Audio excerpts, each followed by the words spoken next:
still on Blodgett Peak. Hello! And hello. Hello. So the reason that I've taken you to this particular spot is because I want to show you the effects of the Waldo Canyon Fire that occurred in 2012.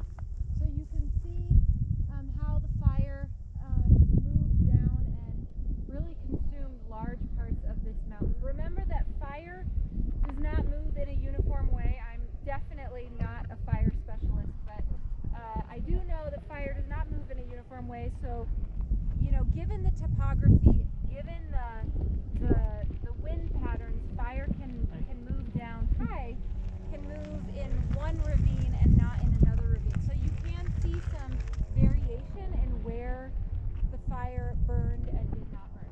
This part that I'm standing, though, we are like on the southern part of Blodgett Peak open space.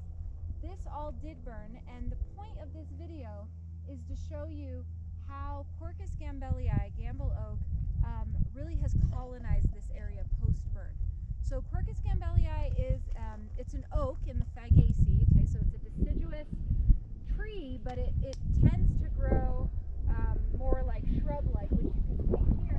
And as I said in another video, it spreads vegetatively, so it has these rhizomatous growth, these underground stems that allow it to colonize very rapidly. So this is an adaptation to fire, and you can see the effects you can still see some effects around here of the burn, and Quercus is doing great. Okay, so in a burned, exposed area, one of the plants that you would expect to come back very well and relatively rapidly would be Quercus gambellii.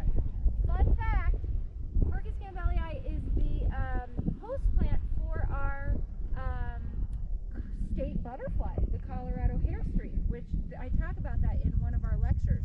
So keep your eyes out for the Colorado hairstream. So this is an important food source for those caterpillars.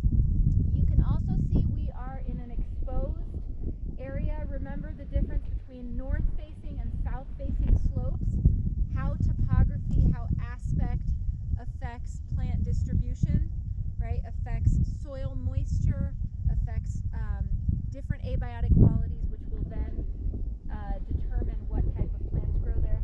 So here we're on an exposed slope where we have more of mountain mahogany, more of Yucca glauca. I didn't mention this plant here yet. This is pasture sage, Artemisia frigidus, and very common in the foothills